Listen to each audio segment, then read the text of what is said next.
네, 안녕하세요. 815 모니터. 오늘도 즐겁게 시작합니다. 오늘 아주 반가운 분을 모셨는데요.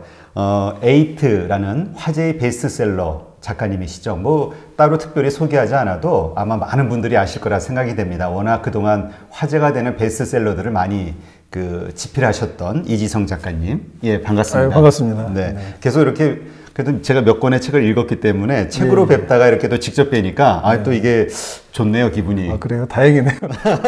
그 환상이 깨져서 실망하는 사람들도 꽤 있는데. 아니 뭐 환상을 안 가지고 있었어서. 다행이네요. 네. 제가 이 작가님에 대해서 느끼는 감정은 뭐냐면 어떻게 이 시대의 흐름에서 이렇게 정말 중요한 그 어떤 키워드라고 할까요? 네. 변화의 키워드를 어떻게 이렇게 잘 잡아서 책으로 이걸 표현을 할 수 있을까, 글로. 네네. 정말 그런 거는 제가 감탄을 하고 있습니다. 뭐 별거 없습니다. 먹고 살아야 되니까. 아니 근데 저도 책을 3권 내봤지만 정말 쉽지 않죠. 쉽지가 않아요. 저도 뭐 한 권 같은 경우 베스트셀러로 그렇게 올라가 봤지만 그렇습니까? 쉽지 않은데 그게. 네, 뭐 교보에서 한 6주인가 예, 경제 쪽에 한 5위, 6위 정도 했었는데 대단한 겁니다. 그거. 아니 뭐 돈은 안 되던데요? 예. 제가 이제 뭐 책이 이제 종합 베스트 뭐 1위 정도 해야. 그렇죠. 종합으로 가야. 근데 이제 저는 뭐 이제 감사하게도 제가 쓴 책 중에 한 5권 이상의 종합 베스트 1위를 했던 것 같아요. 정말 쉬운 게 아니죠. 예, 잘 먹고 살고 있습니다. 덕분에. 정말 부럽습니다. 그래도 이게 쉽지는 않아요. 그래서 네, 저도 쉽지 않죠. 얼마나 또 많이 고생하셨겠어요. 그러니까 24시간 내내 지금도 이제 다음 책에 대한 생각, 그렇게 살지 않으면 살아남을 수가 없는 세계라. 예, 그렇습니다. 이제 제가 이 에이트라는 책을 통해서 그 소개글에서 아마 읽은 것 같은데, 네네네. 이제 무슨 책을 쓰기 위해서는 이제 많은 자료 조사를 하고 스터디를 그렇죠. 하지 않습니까? 예, 맞습니다. 이 안에서 그런 내용을 본 것 같아요. 이제 읽고 체득화하는 작업을 했다라는 표현. 예. 그러니까 우리가 이제 사실 여러 가지 형태로 이제 지식 정보들을 받아들이는데 그걸 자기 것으로 만든다는 건 정말 쉬운 얘기가 아니잖아요. 읽기는 해도. 맞습니다. 네. 그 체득화하는 방법이 어떻게 하시나요? 이거 간단해요. 먹고 살아야 되니까. 절박함? 그렇죠. 여기에 이제 우리 아이들의 유치원비까지 다 포함되어 있다 그러면 무슨 옷을 사줘야 되나 그러면 어쨌든 더 좋은 옷을 사주고 싶다. 그런 이제 동기부여 되게 원시적이죠. 저는 이제 그런 원시적인 동기를 굉장히 중요시합니다. 제가 봤을 때 그게 최고더라고요. 그래요? 네. 오히려 막 너무 높은 뜻을 가지면 이게 현실하고 좀 유리가 돼서 오히려 더 좋은 작품을 쓰기가 어려운 것 같아요. 그렇군요. 하여튼 제가 이 에이트라는 책을 보면서 자료 조사를 참 많이 하셨겠다라는 생각이 들었는데, 일단 이 에이트 책이 사실 잘 이해가 안 되는 부분들이 많이 있더라고요. 왜냐면 인공지능에 대해서 제가 그렇죠. 이 기반 지식이 없으니까. 네네네. 그래서 이제 나름대로 이렇게 뭐 이야기도 듣고 공부하기도 했는데. 전문가한테 또 교육도 받으셨죠. 보셨나요? 네, 놀랬습니다. 예. 이러지 않으셔도 되는데. 왜냐면 너무 모르니까. 보니까 막 그래프 나오고 그러니까 뭐 행렬 벡터 이런 거 공부하신 것 같던데. 몰라요. 나는 이렇게 좀 주변 좀 알려달라고 그랬더니 과학자들은 막 수식으로 풀더라고. 그렇죠. 이거는 네네. 기술이 아니라는 거예요. 수학이지. 아니 이게 뭐냐, 인공지능 우리가 알파고 그게 딥러닝이잖아요. 그렇죠. 스스로 학습하고 추론하고 판단하는, 인간을 뛰어넘었죠. 거기서부터. 왜 그러냐면 인간의 대부분은 스스로 학습조차 안 하니까 책조차 안 읽잖아요. 그런데 인공지능은 한단 말이죠. 그런데 얘의 두뇌, 인공지능의 두뇌가 어떻게 보면 이제 알고리즘이라고 할 수 있는데, 이 알고리즘을 만드는 게 수학의 선형대수, 행렬 벡터, 그리고 기하까지. 그래서 인공지능은 보면은 그때 뭐 공부하셨겠지만 거의 대부분의 모든 것을 그 벡터로 표시할 거예요, 아마. 그런데 여기서 좀 충격적인 제가 말씀을 하나 드려도 될까요? 하세요. 시청자들이 너무 놀랄 수도 있는데, 우리나라는 이 인공지능 알고리즘, 지금 인공지능 시대잖아요. 손정희가 와서 첫째도 인공지능, 둘째도 인공지능, 셋째도 인공지능, 그렇게 하지 않으면 망한다. 근데 일본 같은 경우는 인공지능 강국인데, 손정희가 일본을 향해서도 일본은 지금 인공지능 후진국으로 추락하고 있다. 이런 시대죠. 미래 먹거리가 여기 다 달려 있으니까. 그런데 제가 인공지능 알고리즘을 짜는 게 수학의 선형대수라고 했잖아요. 그러면 우리나라의 수학, 고등학교 수학 교육 과정에 우리가 어렸을 때, 고등학교 다닐 때 행렬 벡터 다 배웠잖아요. 그럼 내년 고등학교 수학 교과서에 행렬 벡터가 있을까요, 없을까요? 없나 보죠? 네. 우리나라는 엄청난 나라예요. 인공지능 시대에 고등학교 수학교육과정에서 행렬과 벡터만 삭제했습니다. 그거 반드시 필요한 건가요? 그게 없으면 인공지능을 못 만들어요. 한마디로 후진국이 되는 거죠. 인공지능 후진국. 그래서 내년부터 우리나라에는 공식적으로 인공지능을 만들 수 있는 그 수학 지식을 가진 사람이 한 명도 배출되지 않는 국가로 전락을 합니다. 예, 그런데 이게 여기에는 뭐 정치 얘기가 아니라 뭐 여야 지금 둘 다 책임이 있어요. 그렇죠. 일단 기본적으로 인지를 못하는 것 같아요.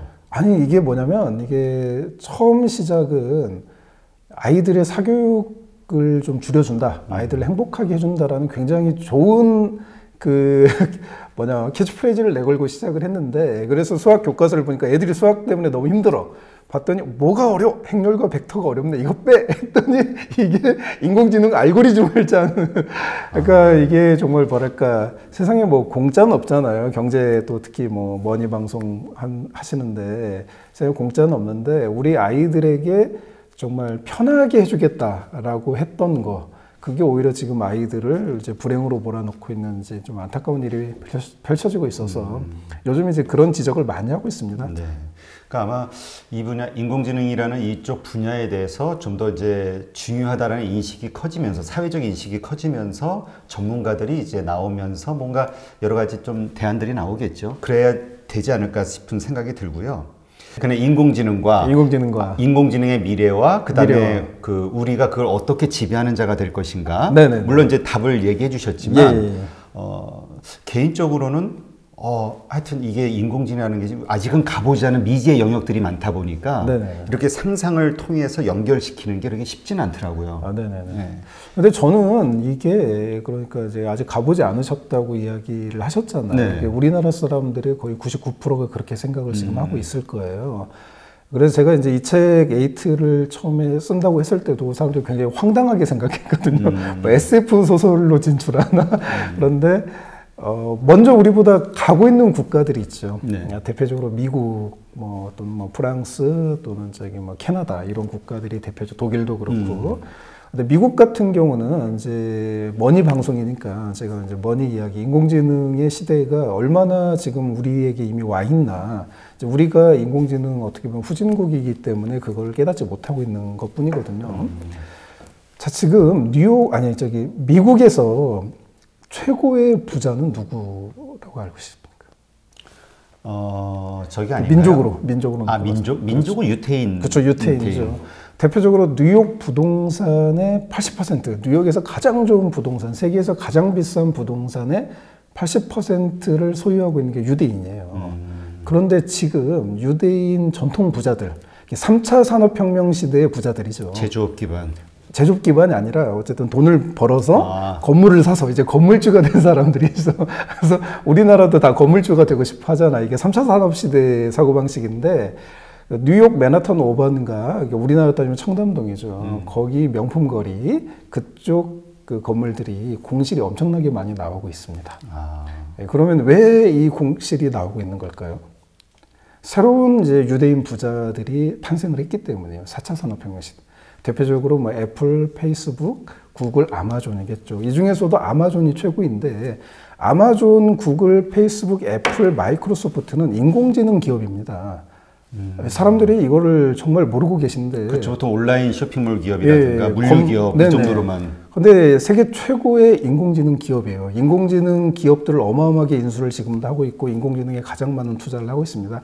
그래서 아마존 같은 경우는 제프 베조스가 원래 그 아마존을 시작할 때부터 인공지능 기업으로 시작을 했어요. 그리고 나서 이 사람이 이제 아마존이 이제 인공지능을 통해서 세계 1등이 된 거죠.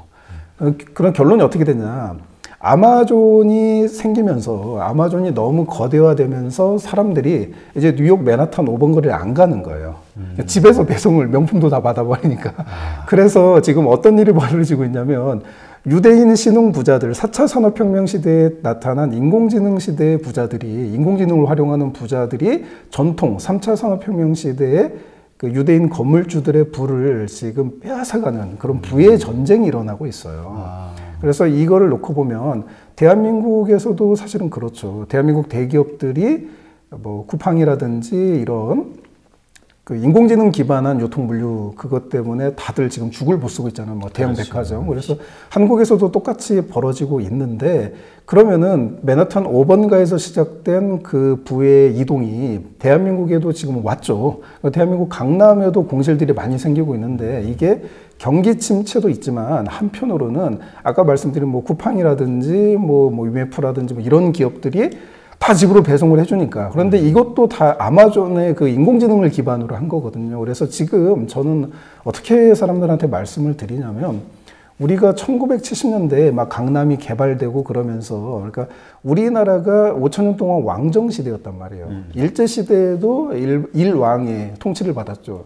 우리가 왕정시대였다가 이제 이승만 이제 대통령으로 인해서 건국이 시작이 되고 그리고 나서 이제 강남이 개발이 되기 시작한 거죠.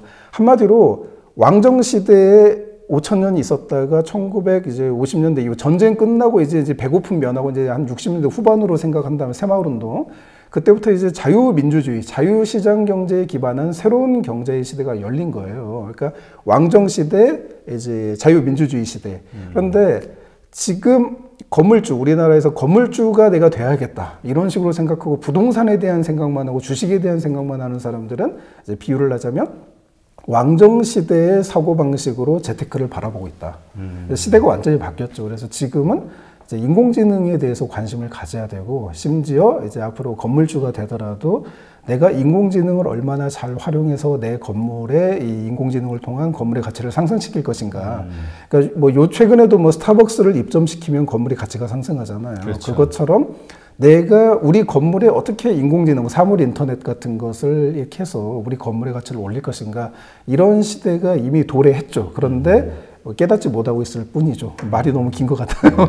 아니 근데 지금 이 작가님 말씀을 들으면서 제가 예전에 인터뷰했던 그 미래창조과학부 그 윤종록 차관께서 이제 워낙 유태인 쪽 이스라엘에 대한 어떤 경제라든가 이런 쪽에 그 되게 관심이 많으신 분이거든요. 근데 그분이 하신 말씀이 그게 비슷한 그래요? 게 하나 있어요. 뭐냐면 우리가 자꾸 4차 산업이라고 그래가지고 새로운 걸 만들려고 하는데 그게 아니라 4차 산업에서 응용되는 뭐 빅데이터나 이런 인공지능 이런 것들을 가지고 기존 제조업이 됐든 유통업이 됐든 융합을 해서 만들어내면은 완전히 새로운 경쟁력을 만들어낼 수 있다라는 얘기를 하셨거든요. 그렇죠. 아마 비슷한 맥락인 것 같아요. 저는 이제 그게 이제 과도기인데 이제 그런 시대의 흐름이 이제 앞으로 이건 뭐 제 주장은 아닙니다. 뭐 하버드를 비롯해서 스탠퍼드 같은 이제 세계 최고의 인공지능 전문가들이 이야기한 내용을 종합해 보면 아까 말씀하신 그런 이제 기존의 것에 이제 혁신을 일으키는 인공지능을 통해서 그 시대가 이제 앞으로 이제 15년에서 한 30년 정도 길게, 정말 길게 본다면 30년, 정말 조금 이제 타이트하게 본다면 앞으로 10년에서 20년 사이에 끝나고 그 다음에는 완벽한 인공지능 시대로 넘어가죠. 그러니까 전통 3차 산업혁명 시대의 것들이 거의 의미가 사라지는. 그래서 이제 제 에이트는 이제 과도기도 있지만은 그 뒤에 2090년까지 생각을 했을 때 한국 사회가 어떻게 변할 것인지, 세계가 어떻게 변할 인공지능 때문에, 그리고 여기에 대해서 우리는 어떤 준비를 해야 될 것인지. 근데 이 에이트는 제가 저의 개인적 의견을 최대한 자제를 했어요. 왜 그러냐면 제가 1권, 2권을 생각했는데 2권에는 제 이제 개인적 의견들이 많이 들어갈 예정인데 1권은 나올 예정인가요? 그렇죠. 1권은 이제 시대의 흐름, 세상이 바뀌었다. 그래서 1권에는 에이트 8가지 방법인데 뭐 하버드 의대라든지 뭐 MIT라든지 뭐 구글, 뭐 마이크로소프트, 뭐 아마존 이런 데서 하고 있는 인공지능에게 대체되지 않는 임직원 교육이라든지 뭐 아이들을 위한 교육, 이제 이런 것들을 제가 8가지로 정리해서 이제 담아 놓은 거죠. 네. 그러니까 그걸 보면서 이런 식으로 인간이 가진 어떤 잠재력, 인간만의 능력을 개발할 수도 있겠구나라는 생각이 결론적으로 들긴 했습니다. 근데 지금 말씀하신 것처럼 인공지능을 이제 이걸 부와 연결을 한다고 했을 때 저는 사실 잘 안 와닿거든요. 뭐냐면 인공지능 하면은 일단 사이즈가 워낙 크고 대기업, 뭐 말씀하신 아마존이나 페이스북 같은 대기업들이 응용하면서 뭔가 큰 산업을 일으키는 도구라고 생각이 되니까 일반인의 입장에서 이걸 어떻게 생활에 적용을 하면서 이걸 어떻게 내 개인의 부로 연결을 시킬 수 있을까? 알겠습니다. 그거를 좀 설명을 드리면 되게 심플해요. 우리가 인공지능을 너무 거대하게 생각하면 이게 좀 길을 잃을 가능성이 있습니다. 그런데 우리가 정말 이걸 간단하게 접근하면 내가 내 손에 쥐고 있는 스마트폰이 인공지능이죠. 물론 이제 내 스마트폰 인공지능은 앞으로 우리가 만나게 될 15년 뒤에나 한 20년 뒤에 만나게 될 진짜 인공지능, 인간을 대체하는 인공지능 로봇이죠. 이 인공지능 로봇이 우주 왕복선이라면 지금 우리가 갖고 있는 스마트폰은 라이트 형제가 이제 비행기 시제품 날린 거 있잖아요. 한 30m 날아간 그거라고 보시면 돼요. 그런데 자, 이거 한번 보세요. 되게 무서운 게 뭐냐면 여기서 잠깐 옆으로 가면 우리가 전화번호 외우는 능력을 대부분 상실했죠. 아, 맞아요. 스마트폰 때문에. 즉 정말 어떻게 보면 비행기로 따지면 이제 라이트 형제가 이제 만든 비행기 30m 날아가는 어떻게 보면 고무 동력기 수준인데 이 인공지능에게조차도 우리는 이미 뇌의 한 부분을 대체를 당한 상태죠. 그래서 이제 이게 무섭다라는 거예요. 앞으로 인간을 이제 대체하는 인공지능 로봇이 나타나면. 그런데 우리가 스마트폰에 앱이 있잖아요. 요즘 젊은 친구들 중에 인스타그램 같은 걸 활용해서 부를 쌓는 친구들이 굉장히 많죠. 이게 대표적으로 인공지능을 활용해서 새로운 부를 창출한 사람들이죠. 그러니까 새로운 시대의 흐름에 올라탄 사람들입니다. 자기가 그거를 알고 했든 모르고 했든. 그래서 이걸 놓고 보면 되죠. 그래서 요즘은 심지어 인스타그램으로 물건을 팔아서 1000억대 부자가 된 사람도 있어요. 네, 젊은 친구들 중에. 그런데 이게 인스타그램이라는 또는 페이스북이라는 이 인공지능 앱 하나를 가지고 하는 거죠. 그리고 우리가 유튜브 같은 걸 놓고 봐도 이게 유튜브도 인공지능 프로그램이거든요. 이 인공지능 프로그램을 잘 활용해서 1년에 수십억씩 버는 그런 젊은 친구들도 또 우리나라에 한 100명 된다고 그래요. 그 구독자 100만이 넘는 사람들이. 이런 사람들이 이제 대표적인 거죠. 그런데 이제 안타깝게도 이런 사람들조차도 이제 진짜 인공지능이 이제 나오는 시대, 양자 컴퓨터가 상용화되면 그때는 이제 인공지능이 대부분 대체가 될 가능성이 높기 때문에 그래서 이제 제가 제 책을 이제 말씀드리는 거죠. 에이트가 우리에게는 이제 필요하다. 그 말씀을 드리는 겁니다. 네. 일단 에이트와 관련해서는 좀 잠시 후에 자세하게 한번 다뤄보고요. 그러면 작가님은 이런 의견에는 어떻게 생각하세요? 그러니까 우리가 사회가 안정화될수록 선진국이 될수록 왜 신분 역전에 그러니까 가난한 사람이 부자가 될 수 있는 기회는 점점 준다고 그러잖아요. 그거는 말이 안 된다고 생각하세요? 왜 그러냐면은 그 논리가 맞으려면 그러니까 사회가 불안하고 완정이 안 된 그런 곳들의 대표적인 국가가 아프리카 국가들이죠. 아프리카 가면 더 부자 되겠네요. 그럼 그거는 논리 자체가 처음부터 말이 안 되는 논리죠. 사회가 어떤 사회에서 내가 부자가 되고 안 되고는 그거는 전적으로 개인의 의지에 달려 있습니다. 제가 왜 여기에 대한 완벽한 증거가 뭐냐면 세계에서 GDP가 가장 나쁜 나라가 어디죠? 북한이죠. 북한에도 돈주라는 사람들이 있어요. 자수성가한 부자들이 있습니다. 그리고 이 부자들이 북한 경제를 다 이끌고 가죠. 북한 같은 그런 국가에서조차도 개인들이 의지를 발휘해서 부자가 돼요. 그러면 이걸 설명을 할 수가 없는 거죠. 사회가 안정이 됐기 때문에 부자가 될 수 없다. 사회가 안정이 됐기 때문에 더 부자가 될 수 있는 거예요. 여기서 사회 개념을 경제로 바꾸는 거죠. 그러니까 경제가 안정적으로 흐르고 있는 그런 선진국 사회에서. 선진국 사회에서. 그럼 이제 저금리, 저성장 이런 것들이 만연화되잖아요. 그러니까 그거는 이제 두 가지가 있죠. 그러니까 그런 경제 구조에서 창조와 혁신을 일으킨 사람들은 상상도 못할 부를 거머쥐게 되는 거죠. 하지만 그런 사회에서는 어제와 똑같은 삶을 살아가는 사람들, 즉 기계처럼 살아가는 사람들은 이 사람들은 이제 좀 안타까운 이야기지만 언제든지 다른 인간에게 대체될 수 있는 존재잖아요. 이렇게 살아가면 그 사람은 그 안정된 사회에서는 그 안정된 딱 자기에게 허용된 그 범위 내에서의 소득을 올릴 수밖에 없는 구조가 만들어지는 거죠. 그러니까 이거를 어떤 관점으로 바라보느냐에 따라 달려 있는 것 같아요. 내가 이 사회 구조를 어떻게 활용할 것인가. 이런 사람은 이제 부를 계속 쌓게 될 것이고 나는 그런 거 상관없이 나는 그냥 여기 안에서 가만히 있을 거야. 이런 사람들의 부는 이제 계속 고정이 되고, 그러면 이제 인플레이션 이런 것도 일어나다 보고 경제에 어떤 격변들이 있으면은 이제 부를 잃게 되겠죠. 저는 그렇게 생각하고 있습니다. 그러니까 이렇게 이야기하시는 분들이 있더라고요. 그러니까 요즘 젊은이들을 보고 네네네. 야 내가 젊었을 때는 아빠 세대에서는 네네네. 아빠 세대가 젊었을 때는 진짜 먹고 살기 위해서 얼마나 고생을 했고 네네네. 정말 가난한 상태에서 막 힘들게 네네네. 살기 위해서 도전하면서 살아왔는데 라고 네네네. 이제 젊은 친구들한테 얘기하면 아빠 세대는 성장하는 시기였으니까 그래도 노력하면 뭔가 될 수 있었지만 네네네. 지금은 안 된다. 우리에게는 아예 그런 기회조차 취업할 수도 없고 뭐 이러저러한 기회의 문들이 박탈되는 사회에서 우리는 살고 있다라고 이야기하는 경우가 많다고 하더라고요. 예, 그렇게 자기가 생각하니까 그렇게 살아가는 거죠. 그거는 뭐냐면 나는 아까도 말씀드렸지만 나는 사회가 이렇게 됐으니까 나는 아무것도 하지 않을 거야.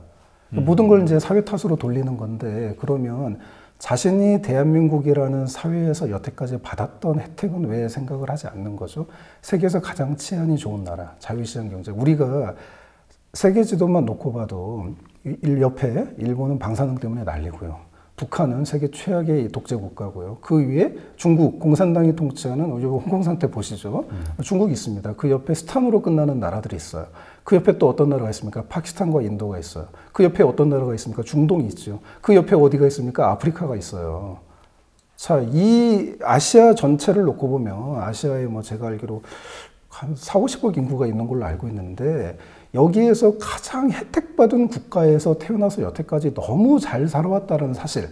왜 그거는 인정을 하지 않고 내가 받지 못했던 거. 그 미래잖아요. 미래는 내가 스스로 만들어야 하는데 내가 진짜 한 20년 정도 죽도록 미래를 만들려고 노력해봤어요. 20대들이. 뭐 정말 많은 20대들이. 그런데 20년 뒤에 가서 우리가 다 안 됐어요. 그 20대들이. 다 망했어.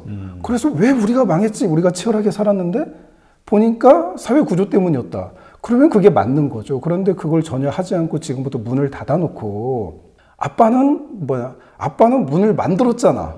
그런데 우리는 만들 문이 없어. 그건 말이 안 되죠. 요즘 시대가 글로벌한 시대고 자신이 마음만 먹으면 제 뭐 지인 중에서도 젊은 친구들 중에 미국에 진출해서 그 친구는 제 초등학교 제자인데 이 친구는 뉴욕 최고 미술관의 큐레이터로 근무를 하고 있어요. 근데 이 친구가 처음에 저를 만났을 때 똑같은 얘기를 했어요. 그런데 제가 여러 가지 이야기하고 또 제 책도 좋아하고 그러다 보니까 이 친구가 이제 새로운 미래에 대한 비전을 갖고 그냥 저기 국내에 그냥 수도권 대학 나왔는데 뉴욕으로 갔죠.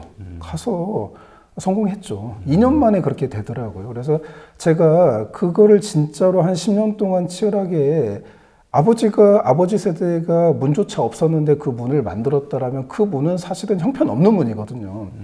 왜 그 문에 자꾸 들어가려고 해요? 안 맞는 거야, 나랑. 그럼 내가 새로운 문을 만들어야죠. 어떤 문을 만드냐? 글로벌한 문을 만들 수도 있고, 그래야 된다고 생각해요. 저는 제가 이제 그런 인생을 극복한 사람이라서 또 드리는 말씀이기도 하고, 우리 세대가 저는 제일 불행한 시대였거든요. IMF 터지고, 다 끝난 시대였고, 저도 그때 27살 사회생활 시작할 때 보증빚, 아버지 사업 보증빚 이런 것들이 신용정보회사로 넘어가서 그 보증빚만, 이자만 20억이 넘었던 상황인데, 제가 도시빈민 생활을 10년 한 사람이에요. 20대, 저는 20대 기억이 없습니다. 뭐 빚 갚으러 다니고, 이자 내러 다니고. 그런데 제가 아버지 탓을 하고 사회 탓을 했다라면 저는 지금도 그 대한민국에서 가장 그 월세가 싼 그 동네에서 아직도 살고 있겠죠. 사회 탓을 하면서. 그럴 수 있겠네요. 예, 그래서 저는 제가 해봐서 이게 제가 60대 뭐 할아버지가 아니잖아요. 저는 40대고 20대, 저의 20대, 제가 보냈던 20대는 지금 20대는 상상도 못할 가혹한 시대였고 그런 시대에서도 미래에 대한 꿈을 꾸고 노력하고 그러니까 다 열리고 그러더라고요. 어쨌든 뭐 이제 이건 본인이 스스로 선택을 해야 된다고 생각합니다. 자기가 선택하는 그 인생을 살게 되는 거죠. 그러니까 충분히 가능하다. 지금 사회에서도 인공지능 사회 점점 이렇게 더 잘 될 수 있죠. 더 잘 될 수 있다. 왜 더 잘 되려는 생각을 안 해요? 그러면 이 질문을 한번 드려볼게요. 네네. 그러니까 지금 자기가 어려운 상황이다, 가망이 없다라고 생각하는 친구들은 아마 자포자기한 친구들이겠죠.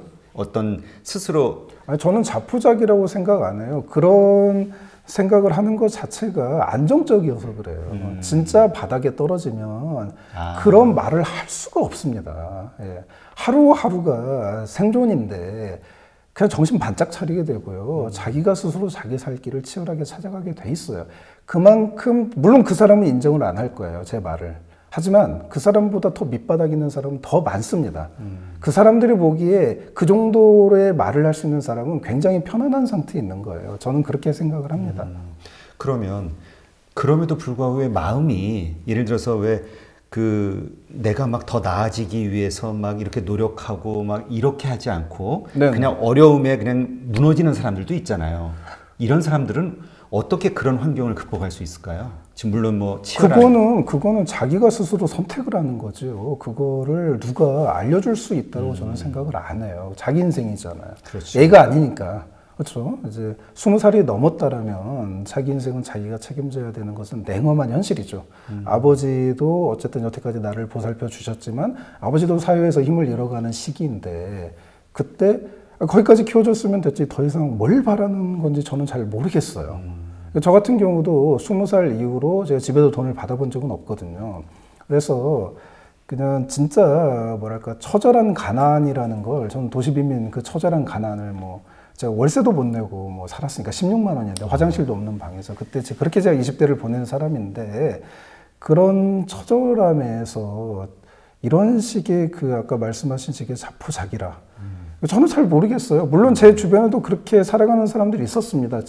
근데 그때 보면 다 편하니까 그렇게 살더라고요. 근데 진짜 밑바닥으로 떨어지면 심지어 저는 이제 어머님이 우리 그 집 다 부도나고 막 가족 해체되고 그래서 충격 때문에 반신불수가 되시고 예, 2년 동안 이제 거동 못하고 코마 상태로 누워 저는 그런 20대를 보냈단 말이에요. 그런 상태에서 30대를. 포기하는 마음보다는 오히려 그걸 극복하려는 아니 포기하면 그냥 죽으니까. 그러니까 내가 지금 이렇게 자포자기 상태인지는 모르겠지만 그런 상태에 살아도 내가 당장 안 죽으니까 그렇게 사는 거죠. 내가 지금 여기서 포기하고 주저앉으면 다 죽는 건데 그때 어떻게 내가 그게 허락이 안 되는 거예요. 그래서 저는 뭐 제가 그렇다고 해서 지금 이제 힘든 인생을 살고 계신 분들에게 어떻게 보면 이제 함부로 말씀드릴 수 없어요. 각자의 삶의 무게가 다를 그렇죠. 수 있으니까. 하지만 그 삶의 무게를 이제 진짜 삶의 무게로 내가 받아들이고 인정하는 순간 나는 그 무게에 짓눌려서 그냥 죽어버리고 내 인생은 끝나는 거지. 어떻게든 내가 이걸 짊어지고 끝까지 가겠다 그러면 이상하게 제가 그때 저는 이제 기독교인이라 주기철 목사님 말씀이 참 많이 저는 가슴에 와닿는데 그분이 그런 말씀 하셨거든요. 내가 십자가를 지고 가면 나중에는 십자가가 나를 지고 간다. 이게 이제 기독교적인 어떤 구원에 대한 이야기인데 그게 이제 일상에도 적용되는 거죠. 그때 저의 감당 못할 채무, 가족 전체의 채무와 가족의 비극, 이게 저한테는 십자가였습니다. 근데 그 십자가를 제가 짊어지고 가다 보니까 그게 별로 안 무겁더라고요.